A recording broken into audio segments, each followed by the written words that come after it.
Students, आज हम पढ़ेंगे ओबेसिटी एंड एनोरेक्सिया नर्वोसा के बारे में। सबसे पहले हम देख लेते हैं कि ये दोनों क्या हैं। ये दोनों डिजीजेस के नेम हैं और ये दोनों जो डिजीजेस हैं, अगर हम इनकी बात करें कि ये किस चीज़ से रिलेटेड हैं, तो ये डाइजेशन से रिलेटेड हैं, यानी कि जो हम खाना खाते हैं ये उससे रिलेटेड है।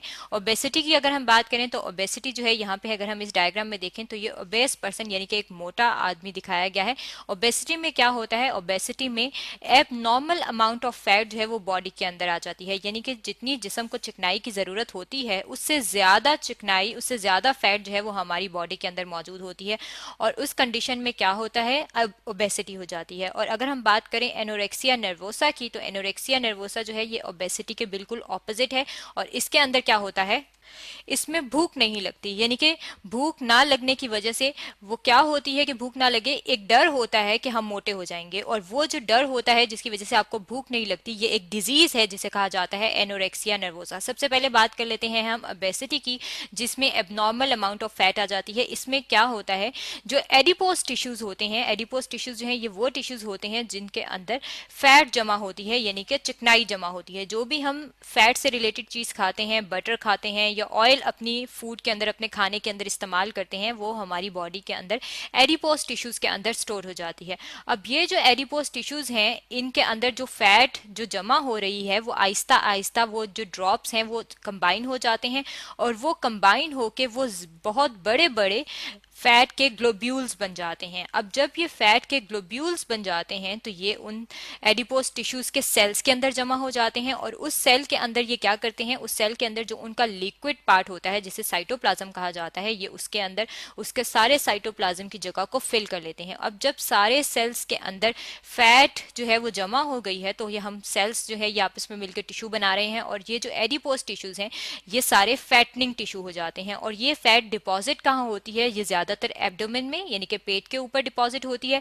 इसके अलावा किडनी के इर्द गिर्द जमा होती है, और स्किन के नीचे। अब स्किन के नीचे कौन कौन सी जगह हैं, यानी कि ये जो बाजू हैं, मसल्स, यहाँ पे भी जो है ये एडिपोज टिश्यू ज्यादा हो सकते हैं, और जो थाइज होते हैं यहाँ पे भी ये जमा हो जाते हैं। इसका मतलब है कि पूरी ओवरऑल जो बॉडी होती है, जो एब्डोमेन वाली जगह है, लेग्स हैं, आर्म्स हैं, वो सारी जगह जो है वो मोटी हो जाती है। और इस कंडीशन को क्या कहा जाता है, इस कंडीशन को कहा जाता है ओबेसिटी।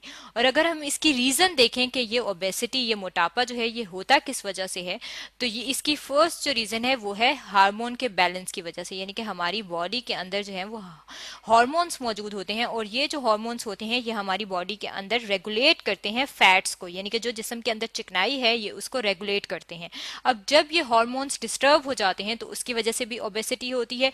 इसके अलावा अगर हम एक और रीजन की बात करें तो हेरिडिटी यानी कि विरासत जो है उसमें भी ओबेसिटी शामिल होती है। अक्सर जो अगर हम फैमिलीज की बात करें तो अक्सर फैमिलीज ऐसी होती हैं कि उनकी डाइट में ऐसी कोई चीज नहीं होती जो बहुत ज्यादा फैटनिंग हो, जो बहुत ज्यादा फ्राइड हो, लेकिन पेरेंट्स जो हैं वो हेल्दी होते हैं, उसकी वजह से जो किड्स होते हैं वो भी हेल्दी होते हैं। इसका मतलब है कि ओबेसिटी जो है उसमें कुछ हद तक हेरिडिटी यानी कि जो विरासती अंसर है वो भी पाया जाता है। अब अगर हम बात कर लें कि ये जो ओबेसिटी है, ये जो मोटापा है, इसकी वजह से होता क्या है। अब ये जो ओबेसिटी है ये सिर्फ एक खुद एक डिजीज नहीं है, बल्कि इसकी वजह से और बहुत सारी डिजीजेस भी होती हैं।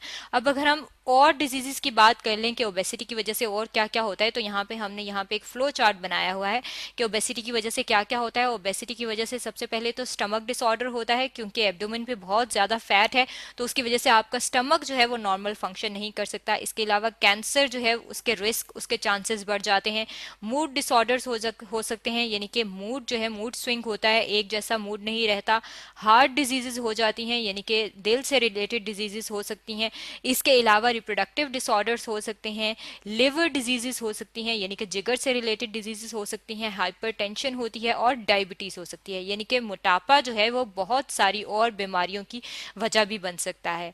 अब अगर हम बात करें सेकेंड डिजीज की, और जो सेकेंड डिजीज है वो है एनोरेक्सिया नर्वोसा। तो एनोरेक्सिया नर्वोसा में क्या होता है, एनोरेक्सिया नर्वोसा में भूख खत्म हो जाती है, और भूख खत्म किस वजह से होती है कि इंसान ये समझता है कि वो अगर खाना खाएगा तो वो मोटा हो जाएगा। और अगर हम इसकी रेंज देखें कि ये ज्यादातर किन में होता है, तो ये ज्यादातर ह्यूमन फीमेल के अंदर होता है, यानी कि लड़कियों के अंदर होता है। और अगर हम उनकी एज की बात करें कि एज क्या है जिस एज की रेंज में ये डिजीज ज्यादा होती है, तो 12 से लेके 21 ईयर्स तक की जो गर्ल्स होती हैं उनके अंदर ये डिजीज ज्यादातर पाई जाती है। यहाँ पे आप अगर इस डायग्राम में देखें तो इस डायग्राम में भी आपको दिखाया गया है कि ये गर्ल है और ये थोड़ा सा खाना खा रही है, यानी कि इसके अंदर एक खौफ है कि ये अगर ज्यादा खाना खाएगी तो मोटी हो जाएगी। और अगर हम इसकी बात करें कि इस डिजीज के अंदर और क्या होता है, अगर जब ये वो खाना नहीं खाती तो उसके अंदर फेमिनाइन कैरेक्टरिस्टिक्स जो हैं वो खत्म होने लग जाती हैं। और वो खत्म किस तरह से होती हैं, जो भी फीमेल कैरेक्टरिस्टिक्स होती हैं वो सही तरीके से डेवलप नहीं होती। और वो जो गर्ल्स हैं वो बिल्कुल बच्चों की तरह बिहेव करती हैं और वो चाहती हैं कि वो बिल्कुल चाइल्ड स्टेट में ही रहें, क्योंकि उस चाइल्ड स्टेट में वो अपने आप को ज्यादा कंफर्टेबल, ज्यादा सेफ महसूस करती हैं। अब अगर हम बात कर लें कि ये जो डिजीज है इसकी ट्रीटमेंट कैसे की जाती है, तो इसकी ट्रीटमेंट के लिए कोई मेडिसिन वगैरह नहीं दी जाती, बल्कि इसके लिए साइकेट्रिस्ट के पास जाना पड़ता है और इसकी थेरेपी करवाई जाती है। और इस थेरेपी में होता क्या है, उस थेरेपी में इन्हें खाना खिलाया जाता है, इन्हें फीड करवाया जाता है, लेकिन इनका खाना जो है इन तक डाला कैसे जाता है इनकी बॉडी में, उसके लिए कोई डाइजेशन का प्रोसेस नहीं होता। यानी कि पूरी डाइजेस्टिव सिस्टम जिसे हम एलिमेंट्री कैनाल कहते हैं, जिसमें हमारा लिवर, स्टमक, इंटेस्टाइन, माउथ सब चीज़ें शामिल हैं, यानी कि ये हमारी एलिमेंट्री कैनाल जो है वो शामिल नहीं होती, बल्कि इन्हें किसी और तरीके से खाना दिया जाता है। और इस तरीके से क्या किया जाता है, उनकी जो एपिटाइट है कि उनकी भूख खत्म हो गई है उसे आहिस्ता आहिस्ता खत्म करवाया जाता है, और जो उनके अंदर डर होता है कि वो मोटी हो जाएंगी उसको खत्म करवाया जाता है। ये तो था ओबेसिटी और एनोरेक्सिया नर्वोसा के बारे में जो कि आज हमने स्टडी किया है।